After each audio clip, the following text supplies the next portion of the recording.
Picando vinilo. En los riffs de viejos rock and rolls elucubramos historias infinitas. Damos vueltas canciones para escuchar subliminales mensajes velados a los que duermen por las noches.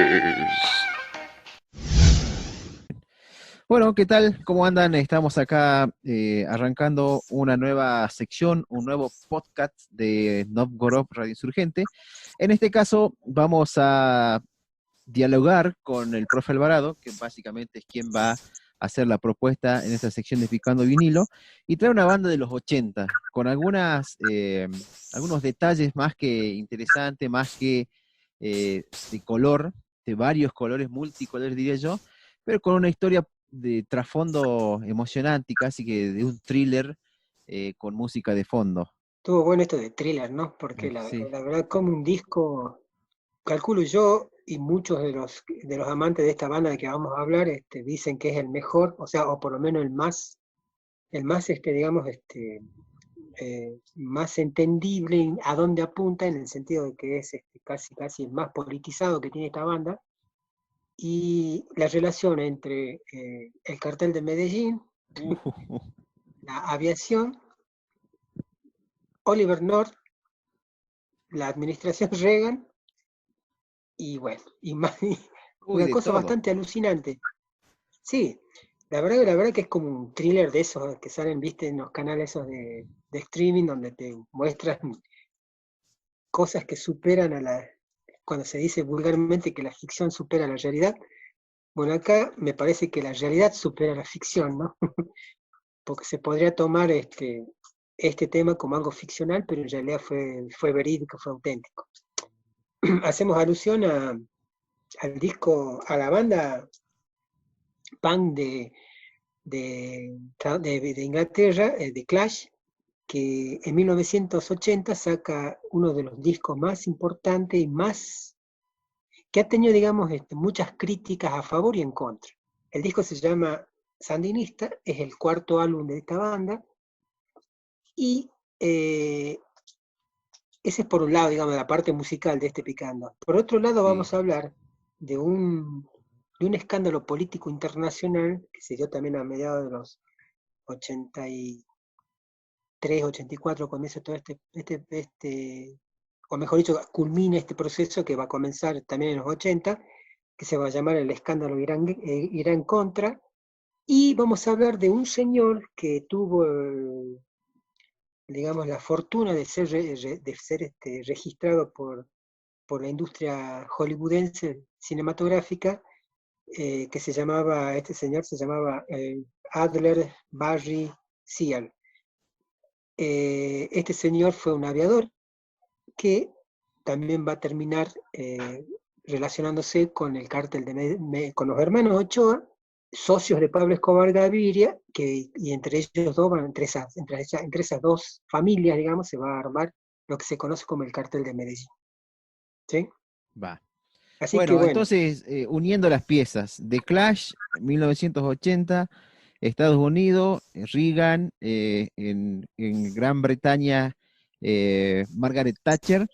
ah, eh, en el medio, exactamente, como música de fondo, dijimos el disco Sandinista de The Clash, un disco triple, que hay que decir, ¿cuántos temas tiene? sí, 36 en total. 36 temas. Hermoso disco. 36 temas.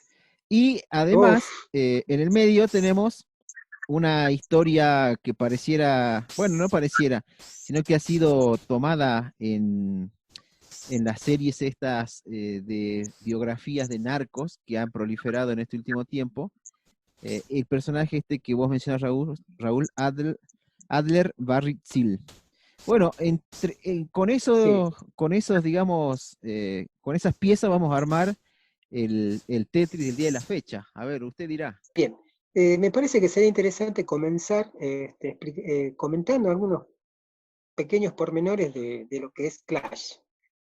Es una banda, como sabemos, británica, de Inglaterra, con digamos, su formación viene de dos bandas que pertenecían al under punk de mediados de la década del 70, por un lado, por ejemplo, Joe Strummer venía de una banda que se llamaba los 101, y por el otro lado, Mick Jones y Paul Simonon venían de otra banda que se llamaba de London. Estos dos grupos se juntan, se conocen, digamos, estos tres personajes se conocen en un recital de una banda icónica en ese momento, que eran los Sex Pistols, Sí. y comienzan a tener buena onda y bueno, forman The Clash. A partir de eso es que los Sex Pistols lo toman como parte integrante de su tour y ahí comienzan a tener fama, digamos, si se quiere, o a hacerse conocer más masivamente en Inglaterra. La formación tradicional de Clash es Joe Strummer, que es un apodo, digamos, un seudónimo. Sí. Después está que él tocaba la guitarra y era la voz. Mick Jones, primera guitarra, Paul Simonon, que era el bajista, y Topper Headon, que era el baterista. Obviamente que esta es la formación casi, digamos, tradicional de Clash. Hoy en día, hoy no vamos a hablar, pero hubieron muchos dimes y diretes, se fueron algunos, llegaron otros, pero esta es digamos, la formación tradicional de la banda.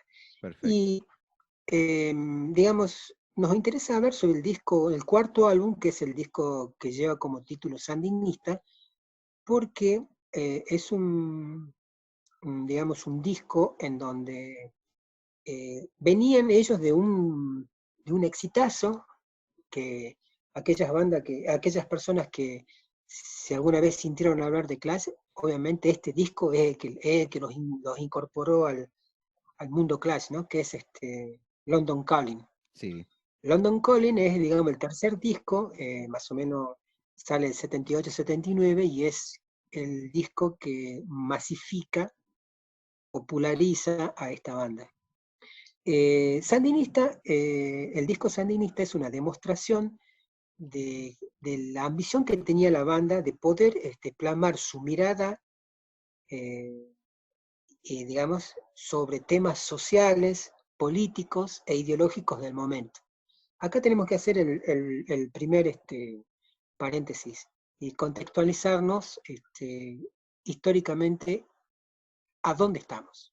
Estamos obviamente en Inglaterra, estamos fines de los 70, principios de los 80, el mundo está resurgiendo, digamos, de toda una crisis que se había dado en la crisis económica capitalista del 73, y ya estaba levantando la cabecita, se está volviendo a meter en otra crisis. Esa crisis va a afectar mucho, sobre todo a Inglaterra.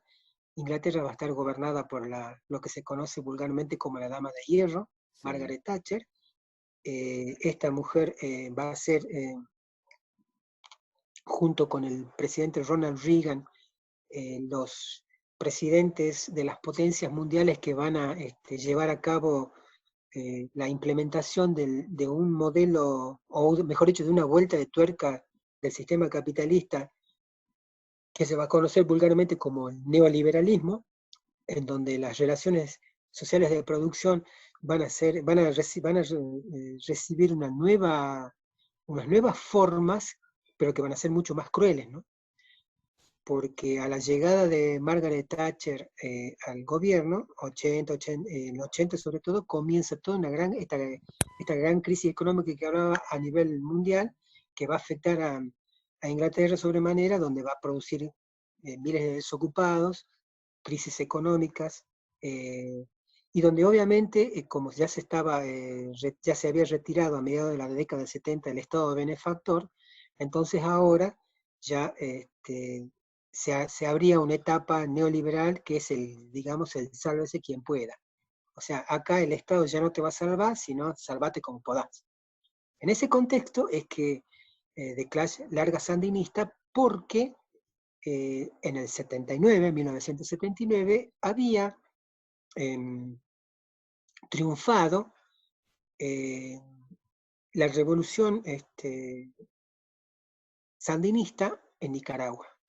Se había logrado derribar un régimen dictatorial en manos de Anastasio Somoza, hijo, y entonces había ganado esta revolución en donde, digamos, un grupo de- de revolucionarios que venían luchando desde hacía mucho tiempo, ¿no?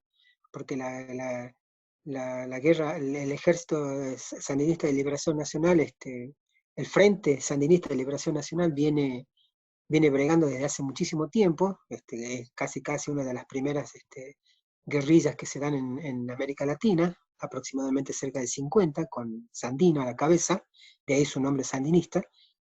Entonces logra, toma el poder y bueno, y ahí es como que la banda de Clash se siente totalmente identificada, sobre todo Joel Strummer, que es la voz cantante y es la voz más politizada que tiene la banda, ¿no?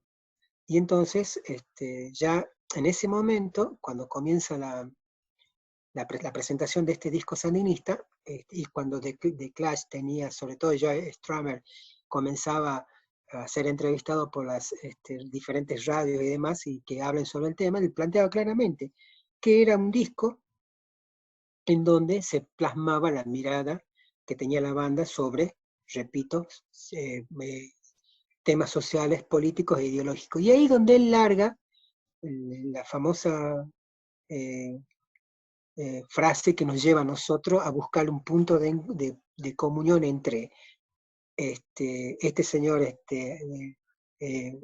Barry Seal, el narcotraficante, el escándalo Iran Gate y la aparición de este disco, ¿no? Él larga esta frase y dice de que este disco va a ser un disco donde desnuda la injerencia de los Estados Unidos y de Gran Bretaña en América Latina y las futuras injerencias, como diciendo de que esto iba, que esta cuestión de la injerencia de Estados Unidos iba a continuar o sea que eso iba a ser parte de su política internacional. ¿Sí? Bueno, ahí me Bien. parece fundamental, digo, hacer unos puntos suspensivos, porque uno se pregunta cómo una banda londinense de punk rock toma tan fuerte la bandera de un movimiento claramente socialista como el Frente Sandinista de Liberación Nacional en un Bien. remoto país de Claro. Centroamérica. Bien. Claramente hay una mirada amplia de lo que es el capitalismo, el imperialismo por parte de The Clash expresada en este disco, pero uno se pone a pensar cómo eso impactó o llegó a impactar en, digo, la prensa internacional por un lado, pero en la comunidad en general consumidora de música de The Clash o del punk rock, Claro. ¿no? De The Clash como una banda icónica Claro. y universalmente conocida, y el punk rock que también tiene sus variaciones respecto de las posiciones políticas. Uno se pone a pensar en un género que realmente toma posiciones políticas y hace críticas al sistema y el capitalismo puntualmente, es el punk rock, pero de diferentes posiciones por ahí. El anarquismo es la bandera más eh, esgrimida por los punk rockers a nivel mundial e históricamente. Pero acá evidentemente no era un punk de corte anarquista y liberal. Al contrario, había un compromiso con nombre y apellido, ¿no? Y con las implicancias que eso tiene Sí. para una banda, para una empresa como es una banda, y viniendo de justamente uno de los centros del poder como Gran Bretaña, ¿no? Es interesante pensarlo a eso. No sé si tenemos antecedentes de otras bandas que se le hayan jugado tanto, ¿no? Sí, mira, justamente buena tu acotación porque es una parte que se me estaba escapando de poder explicar. A ver, como vos bien lo dijiste, el punk nace, ¿no es cierto?, básicamente en Londres, en Gran Bretaña, a partir de toda una, digamos, una mixtura entre, por ejemplo, el sonido mood de las bandas sesentonas de Inglaterra, el sonido, o mejor dicho, la influencia de, de la música del rock norteamericano que habían llevado los militares cuando cuando digamos en los 60, fines de los 60, comienza a, a conformarse la OTAN y demás, ¿vieron? ¿Viste? Porque iban militares a Estados Unidos, a Gran Bretaña y demás, por el tema de las bases de Alemania y demás, y también sobre la cuestión que tenía que ver, digamos, una filosofía, o mejor dicho, autores filosóficos que tenían que ver básicamente con el nihilismo existencialista, ¿no? Como sabemos que el nihilismo existencialista plantea básicamente esta idea de que a mí no me importa nada y hago la mía, digamos. Básicamente para no entrar en disquisiciones teóricas y demás, pero el nihilismo es lo que plantea eso, digamos, es hacer mi vida. O sea, no depender de ninguna leyes, ningún partido político, hago la mía y se acabó. Bueno, ese punk nihilista, digamos, fue, fue el que desarrollaron, por ejemplo, bandas íconos como Sex Pistols. Entonces, esta idea de la autodestrucción, esta idea de la cultura del reviente, sobre todo plasmada en su frontman, que era Sid Vicious, y que también, por ejemplo, en Norteamérica se da, que un poquito más adelante, pero con ese mismo punk que fue de Ramones.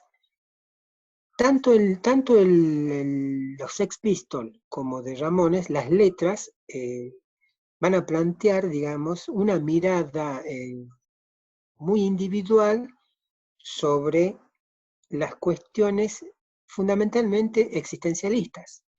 Entonces, The Sex Pistols va a hablar, sí, vamos a negar todo tipo de poder, vamos a hacer lo que se nos canta, el famoso anarquía en la Unión, en UK, va a ser un tema ícono de esta banda. Y lo mismo pasaba con Joey Ramones, que bueno, los Joey Ramones, como eran de la zona de California, ellos hablaban más que nada de las cuestiones particulares, las cuestiones cotidianas, de la cerveza, qué fumo, con qué me drogo y nada más, ¿sí? Y The Clash es una banda que rompe con todo eso. ¿Por qué? Porque The Clash, primero y principal, ellos planteaban una cultura, digamos, del no reviente. Es más, un dato importante es que, por ejemplo, Mick John, en la última etapa de la banda, es expulsado de ella porque él era adicto a la heroína y no querían de que ninguno de sus integrantes sea influencia para que sus seguidores digan, ah, bueno, si él se droga con heroína, ¿por qué no yo? ¿Se entiende, no? Claro. Sí, Entonces, sí, a sí. ese nivel.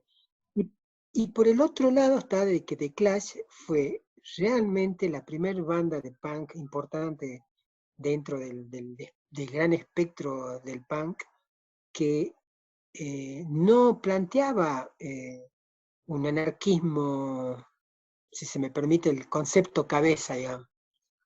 Planteaba un anarquismo, pero con argumentos, politizado, en donde decía, bueno, no, nosotros vamos a plantear, no estamos de acuerdo con esta sociedad, con este sistema, queremos otro sistema, pero un sistema en donde todos tengamos posibilidades de vivir en comunidad, digamos, ¿sí?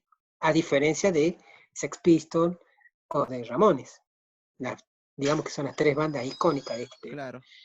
Y Entonces uno se ahí pone creo yo que está la a pensar explicación. ahí cómo una banda con esta posición, bastante, yo diría, anticomercial, llega al nivel de exposición que ha tenido, al nivel de trascendencia histórica, y cómo terminó penetrando a fuerza o por su propio peso en Estados Unidos, que es el mercado siempre a donde hay que explotar para considerarse una banda a nivel mundial, ¿no? Claro, claro, el tema pasa por una cuestión así. La banda lo que intenta mostrar, esto vuelvo a repetir, las situaciones que hay en el mundo donde se mueven ellos, ¿sí? Entonces, en ese objetivo que tiene la banda, este, no le va a importar, digamos, pertenecer, capaz que suene como una contradicción, de pertenecer, por ejemplo, a una gran compañía discográfica. Ellos lo que querían era Claro. que el mensaje se masifique. Es más, la famosa frase, el punk ha muerto, que ha salido en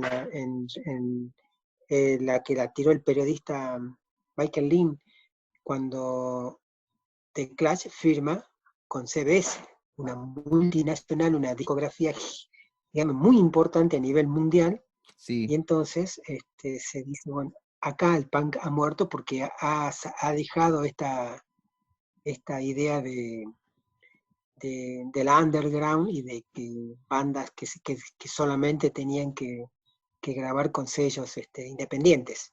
sí.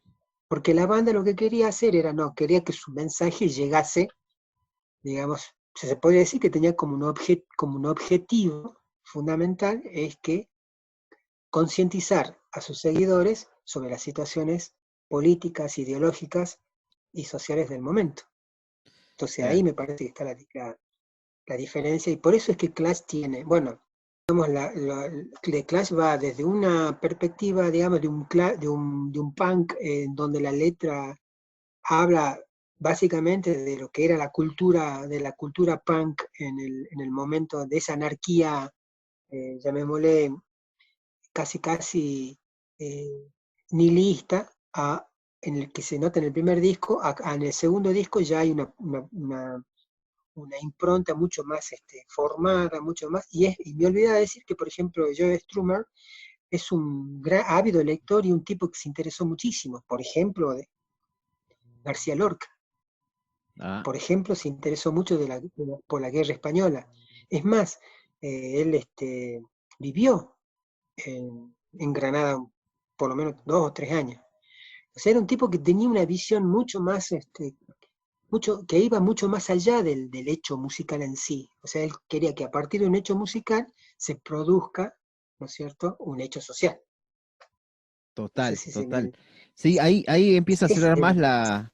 esta cuestión que parece distópica de una banda londinense que suena en todos lados, que está trabajando con grandes sellos discográficos, embanderándose literalmente y militantemente con una revolución de carácter socialista en Nicaragua. Eso explica claramente, o eso es una explicación que podemos darle a esa pregunta que uno se hace a primera vista de qué tiene que ver una cosa con la otra. La otra que uno se empieza a preguntar, entonces, como vos Claro. planteabas al principio, Raúl, ¿qué carajo tiene que ver el cártel de Medellín y qué carajo tiene que ver este señor Barricel con este menjunje, ¿no? Bien, entonces nosotros decíamos de que, bueno, que en los momentos de la promoción del disco sandinista, la voz cantante siempre era de Joel Stramer, entonces siempre se preguntaban, qué sé yo, en las entrevistas, en las presentaciones, y él planteaba esta cuestión de que, bueno, de denunciar la política internacional, tanto de Estados Unidos como de la Unión Soviética y de Gran Bretaña, y que iba a tener, digamos, inferencia mucho más adelante. Eh, Ahora bien, para empezar a meternos en este tema, digo, los puntos de encuentro que yo quiero que lo podamos encontrar entre todos es que, como si bien el disco plantean un tema básicamente que se llama Washington Bullet, en donde, por ejemplo, Stramer en su letra, digamos, la dupla que componía la música era Mick Taylor, Mick John y Stramer. Y en Washington Bullet, él, por ejemplo, empieza a hablar, ¿no es cierto?, de las cuestiones que tienen que ver con que ha aparecido en Nicaragua un grupo en donde por fin va a terminar con el sistema opresor capitalista, donde él va a decir en otra parte de la letra que Washington siempre se ha metido, por ejemplo, y no nos olvidemos, dice textualmente la letra, de Allende de Chile, de Víctor Jara, en el Estado Nacional, en el Estadio Nacional. O sea, el tipo se ve que realmente era un tipo que estaba informado de todo lo que estaba sucediendo y le interesaba mucho la política internacional. ¿Sí? Bien. Eso también habla, Entonces, esos datos que vos mencionás, Raúl, hablan de que no era un paracaidista de nombrar por azar no, hechos no, que hayan resaltado en la política internacional como focos de insurgencia solamente con fines decorativos a los temas, sino que eh, estaba imbuido en las realidades de, en este caso, América Latina, estaba imbuido en los procesos políticos, en las presiones imperiales, pero también estaba imbuido básicamente en qué posición tomaba ante eso. Eso es un dato interesante también exactamente. porque muchas bandas toman nombres, toman hitos, toman lugares comunes para decir, bueno, para aportarle a la letra o a la estética rebelde de la banda, que es un producto que se vende así como la rebeldía. Uno de esos ejemplos, claro, es tomar a mansalva la imagen del Che Guevara solamente como signo de rebeldía a tal o cual cosa, pero sin ir a fondo con esa cuestión. Acá hay un dato importante que tomar con The Clash, ¿no? Exactamente. Y bueno, y entonces, como vos lo repetí, él planteaba esto, se da un caso, digamos, unos añitos después de la presentación de este disco, lo que más o menos él vaticinaba en sus declaraciones y en las letras, ya en Estados Unidos, cuando surge el famoso escándalo Iran Gate. Irán contra sería que se lo conoce vulgarmente como el Iran Gate. Pero para empezar a hablar sobre ese tema, tenemos que primero empezar a hablar de quién era este señor Adler Berryman Seal, más conocido como Barry Seal. Barry Seal, a ver. Barry Seal era un señor que nació en Baton Rouge, en Luisiana, en 1939. Él, desde adolescente, digamos, se interesó mucho por la aviación. Es más, ya a corta edad logra conseguir el carnet como piloto civil, y entonces se mete a trabajar en lo que se llamaba en ese momento la patrulla civil aérea, que era, digamos, como una especie así de organización en donde se hacían viajes de salvataje y demás. Cuenta la leyenda, uno de los biógrafos de Barry Seal, que se llama Albert Hinckley, que dice que ese lugar era un lugar de cooptación que tenía la CIA y la ONI, que sería la Oficina de Inteligencia Naval. La ONI en inglés sería la Office National Intelligence, o sea, la Oficina de Inteligencia Naval de Estados Unidos. Eh, bueno, ya a los 16, 17 años, Barry Seal logra obtener la licencia de piloto comercial y inmediatamente a los 18 años logra entrar a la TWA y se convierte en el piloto más joven que puede manejar un Boeing 707 y un 747. Y comienza a hacer viajes internacionales. A él le toca, por las cuestiones de la vida, le toca viajar para Sudamérica. Como él era un tipo muy, muy intrépido, le gustaba la adrenalina y demás, entonces, un inquieto, un aventurero, dicen algunos, entonces decide primero comenzar con un contrabando de habanos cubanos, ¿sí? Que eh, los llevaba para los diferentes puntos de Estados Unidos. O sea, él contrabandeaba esos habanos y después de eso, ya aprovechando que él era un piloto muy reconocido, digamos, en la TWA, y eso le daba cierta impunidad, si se quiere, en el sentido de poder sortear los controles y demás, se decide entrar en el negocio de lo que se llama comúnmente como el contrabando de la metacualona. La metacualona es un psicotrópico que estaba muy en auge en ese momento. Es un psicotrópico, un barbitúrico, mejor dicho, más que un psicotrópico, que se lo utilizaba, digamos, como una droga para el esparcimiento. Entonces, inmediatamente conoce, ya por 1981, conoce a uno de los hermanos Ochoa, a la cual van a ser los socios de Pablo Escobar Gaviria, que van a crear el cartel de Medellín, ¿sí? Como él, digamos, ya para fines de los 70, él es ya es expulsado, despedido de la TWA, porque ya se empezaba a sospechar de que estaba haciendo negocios non santos. Entonces, él, junto con un avioncito que había logrado comprarse, un avión de poca monta, si se quiere, comienza a hacer viajes de contrabando ya de droga. Entonces él entra en ese ámbito, conoce a los hermanos Ochoa, y los hermanos Ochoa digamos, le proponen que sean su principal transportador de la droga, porque ya los hermanos Ochoa querían introducir la cocaína en Estados Unidos en forma fehaciente. Entonces, Cian va a ser el piloto estrella, digamos. Va a ganar muchísimo dinero, él se va a encargar de utilizar una pista en Arkansas, en donde de ahí se aterrizaba la droga y de ahí se la distribuye a Estados Unidos y también obviamente a Europa, y ahí comienza a manejarse mucho dinero. A todo esto, el FBI ya comienza a seguir los pasos.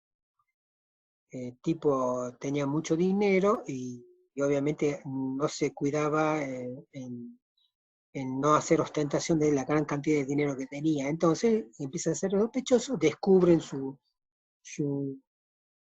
negocio con la droga, con el transporte de la droga, y lo empiezan a presionar.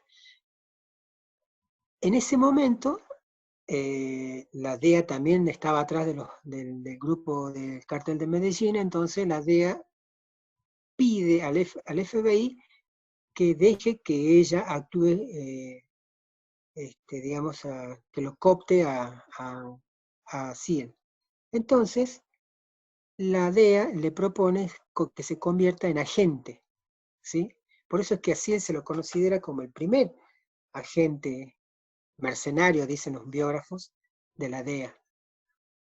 Y entonces, como habíamos dicho que Barry Seal era un tipo que le encantaba la adrenalina, él dobla la apuesta y dice, bueno, acepta ser el agente de la DEA, pero también sigue siendo agente del Cártel de Medellín. O sea, él sigue el negocio y es agente de la... Bueno, entonces, ahora vamos a ver qué tiene que ver esto con el caso del escándalo Irán-Contras. Exacto.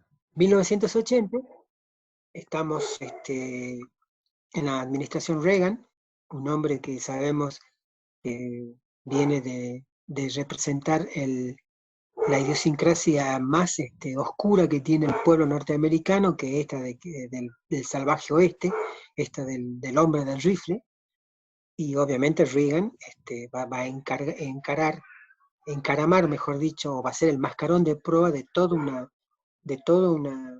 una ideología que va a intentar evitar de que se expanda el comunismo, sobre todo con la novísima revolución que había salido victoriosa en Nicaragua. Entonces Reagan propone al Congreso que el Congreso le autorice poder financiar, que su gobierno pueda financiar una contrarrevolución. El Congreso le dice que no, y entonces Reagan va por el camino alternativo, por la colectora, digamos. ¿Cómo es esto? Junto con sus secretarios de Estado, primero Robert McFarlane, después John Poindexter, empiezan a pergeñar el plan de encontrar financiamiento para un grupo contrainsurgente que vaya a recibir el nombre de los contras.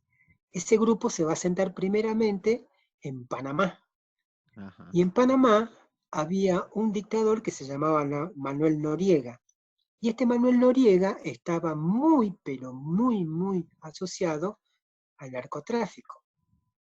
Porque en Panamá, por ejemplo, Cial muchas veces aterrizaba como para tomarse un cafecito y seguir viaje. Ah, ah. ¿Sí? Entonces, John Poindexter, el secretario de Seguridad Nacional, llama a un ícono de la Marina, de los infantes de Marina del Ejército de los Estados Unidos, el teniente coronel Oliver North, para que se encargue de hacer las negociaciones con respecto a de buscar la forma de cómo iban a moverse o cómo se iba a armar el negocio del contrabando de armas hacia los diferentes países que estaban en guerra, pero sobre todo para poder financiar lo que habíamos dicho nosotros, que era los contras que tenían que, digamos, desalojar a la revolución triunfante de Nicaragua. Sí. Paralelamente, en Asia, dos países viejísimos, antiquísimos, estaban en conflicto, Irán e Irak. La primera guerra de Irán contra Irak, 1981, y entonces, ¿qué es lo que hace Oliver North? Dice, bueno, no, la forma en que nosotros vamos a financiar este grupo de contra va a ser el tráfico de armas a esa guerra. No nos olvidemos que el complejo industrial militar de Estados Unidos es un arma fundamental, una industria fundamental para la economía estadounidense. Entonces, qué mejor que poder desarrollar, ¿no es cierto?, este tráfico de armas. Entonces, Cial también es invitado a participar de este tráfico, ¿sí? Y entonces, también la DEA, como estaba, digamos, haciendo cosas que no debía hacer, porque este era un plan ultra secreto, porque no habían recibido la autorización del Congreso de Estados Unidos, entonces necesitaba sí o sí poder hacer más entramado el tema para que no se descubra realmente quiénes eran los que estaban a cargo de este negocio. Entonces ahí es lo que digamos, se inventa, porque después fue confirmado, de que en realidad el ejército sandinista estaba financiado por el narcotráfico, básicamente por Pablo Escobar Gaviria. Entonces se muestra imágenes, fotos, en donde se ve a un Pablo Escobar Gaviria medio raro y a un Daniel Ortega medio raro, haciendo tranzas, ¿sí? Y esa foto supuestamente la había tomado Barry Seal. ¿Por qué? ¿Por qué se hacía eso? Porque se quería ocultar realmente cuál era el financiamiento que tenían los contras, que era el tráfico de armas hacia Irán e Irak, ¿sí? Entonces se inventa eso. Bien, ¿qué es lo que está pasando acá? Lo que está pasando acá es que Oliver North, ya para cerca de, ya, esto sucede en 1981, 82, estamos en la administración Reagan, en donde su vicepresidente era un conocido también de nosotros, George Bush padre. Bueno, sabemos que Reagan tuvo dos gestiones. El tema es que, como se dice vulgarmente, las mentiras tienen patas cortas. Sí. Y entonces ya para el 1985 por ahí salta la ficha y se descubre de que realmente el entramado que había con el tráfico de armas a Irán. Entonces, Oliver North, que era un condecoradísimo este, digamos, infante de marina, y ustedes sabemos de que el infante de marina para el ejército estadounidense representa una tropa de élite, digamos, un tipo preparado para todo, ¿no? Eh, entonces, este hombre es llevado al banquillo de los acusados, y bueno, donde él sí, famoso fue porque eso se transmitió a nivel mundial, el juicio, o mejor dicho, no el juicio, sino la declaración ante el Congreso de Oliver North, donde él reconoce que sí, que él había participado, que él se había encargado de armar todo el entramado para el negocio del dinero, que dio la cifra, cuánto se había recaudado, y que bueno, que ese dinero, y cuál era el camino que seguía, y que iba a desembocar en las fuerzas estas paramilitares que se habían armado para derrocar a la revolución sandinista. ¿Sí? Bien. Clarísimo. Pero ¿qué está pasando acá? Nos estamos olvidando de que qué pasa con este personaje Barry Seal.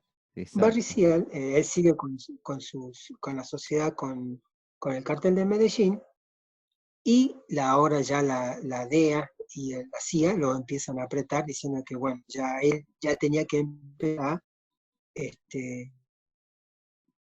a desnudar también cuál era el negocio de, o mejor dicho, cómo era el entramado del negocio del narcotráfico con el cartel de Medellín.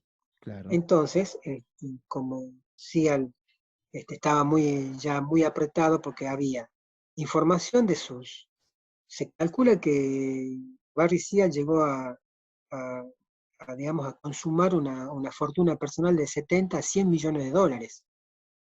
El tipo tenía una vida, ya tenía una empresita de aviones, aviones de los Fairchild, los C-123, que curiosamente se lo había comprado a la compañía Air America, y esa compañía Air America era una fachada que tenía la CIA. O sea, era una empresa que había sido armado por la CIA, que la CIA lo utilizaba para, digamos, hacer sus fechorías. Y oh casualidad, CIAL se queda con los aviones, los C-123 de esa empresa. O sea, bastante, ¿no? Interesante. Bueno, la cuestión es que es apretado Barry Seal, él declara que sí, bueno, declara que él era el que se encargaba del tráfico de droga de Colombia a Estados Unidos, marihuana, bueno, en este momento ya empieza el negocio del opio también, de la heroína, quiero decir, o sea, de que la que sale del opio, y entonces, bueno, él es obligado a declararse culpable o partícipe necesario de ese negocio. Obviamente es encarcelado, es por esas vericuetos que tiene la justicia, se come unos buenos años de prisión, pero después es liberado, y en el año 86, él estando ya en su lugar de origen en Baton Rouge, es asesinado por sicarios del cartel de Medellín, porque bueno, él había denunciado, ¿no es cierto?, había puesto en jaque todo el entramado del negocio del narcotráfico de este cartel. Barry Seal fue, para aquellos que son cinéfilos, fue el protagonista de una película, varias películas, pero la que tuvo más trascendencia fue la película que se grabó, que se filmó en el 2017, protagonizada por Tom Cruise, que se llama, originalmente se llama American Made, o sea, hecho en América, sería, Sí. en donde la película cuenta da por afirmativo la tesis de que que el sandinismo había sido financiado por el narcotráfico. Casi en forma paralela sale el documental que está en internet, nada más que el problema es que no está traducido, que se llama Frontline, Good Father of Cocaine sería la frontera o la línea de frontera, El padrino de la cocaína, Sí, que es un documental que pone digamos, o mejor dicho, desnuda la mentira que que se había prestado Barry Seal para decir de que el narcotráfico financiaba el sandinismo. Y entonces en ese documental se muestra claramente de que fue toda una fachada para realmente ocultar el verdadero negocio, el verdadero financiamiento de los contras, que fue la venta de armas a Irán. Volviendo a la cuestión esta de los documentales que son interesantes para aclarar más, me tomé el atrevimiento para poder, digamos, entender un poquito más a la banda, y hay una cantidad impresionante de documentales con respecto sobre todo a Joe Strummer, que es digamos, la estampita de la banda, ¿no? Y entre esos documentales tenemos uno que es muy importante, recomiendo que se lo vea, es El futuro no está escrito, otro que se llama Let's Rock Again, después Redemption Song, que es una vieja canción de Bob Marley, que hace una versión Joe Strummer, y que se llama, el documental se llama The Redemption Song, la balada de Joe Strummer.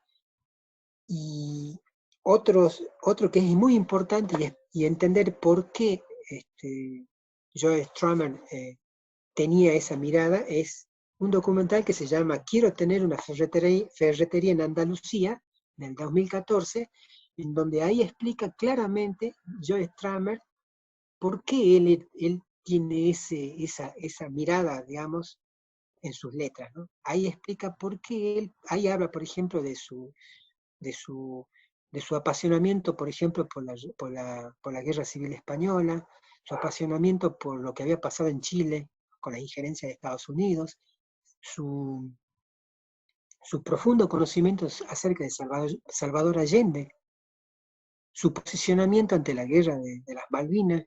O sea, el tipo muestra realmente que no era, como vos bien decías hace rato, que no era solamente un joven que aprovechó la volada del punk y se hizo una libra esterlina, sino realmente él tenía un objetivo, digamos.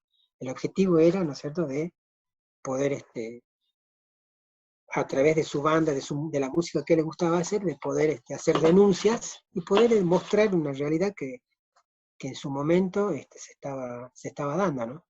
Entonces me parecía de que era interesante poder traer como pretexto, ¿no es cierto?, la aparición de este álbum, de esta banda. Un datito que ¿cómo sería el fanatismo que tenían con respecto al sandinismo? Que el número de catálogo que ellos ponen para que el disco ingrese al catálogo de la CBS lleva unas letras y un número. Las letras es FSLN, que sería el Frente Sandinista de Liberación Nacional, y el número 1.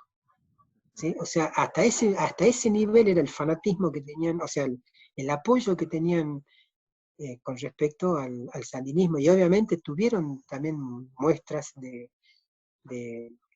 digamos, de apoyo a ese sandinismo, no solamente de palabras, sino en hechos reales, como por ejemplo hacer algún que otro, sobre todo Joe Strummer, tocó, por ejemplo, en algunos recitales en donde se hacía un apoyo al sandinismo, en donde por ejemplo, en Honduras él participó de un festival en donde intentaba apoyar al sandinismo y a todos los movimientos de insurgencia que había en ese momento, que no eran muchos, obviamente, pero que se profundizaba y que se quería, digamos, tener una mirada más de izquierda, si se quiere, ¿no?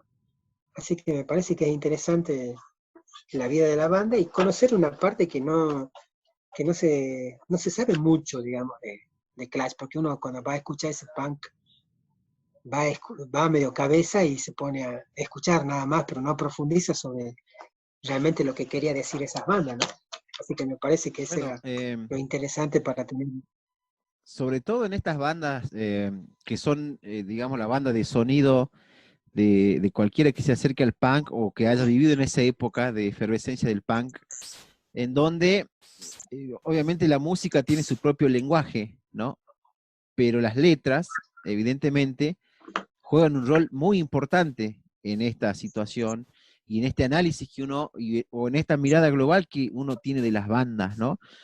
Y en ese sentido está bueno poder aportar nosotros, que la vemos de acá en este tiempo, que revisitamos estas bandas, el contexto histórico, los personajes, y dónde y cómo emergen las bandas. Creo que es una muy buena línea para seguir tirando en esta serie de podcasts que vamos a ir haciendo, llamando Picando Vinilo.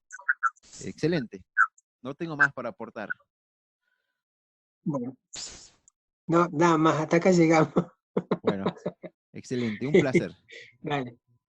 Muchas gracias por su escucha y por su tiempo. Nos encontramos en un próximo podcast. Síganos en nuestras redes sociales, @Radio Novgorod en Instagram y en nuestro canal de YouTube Novgorod Radio Insurgente.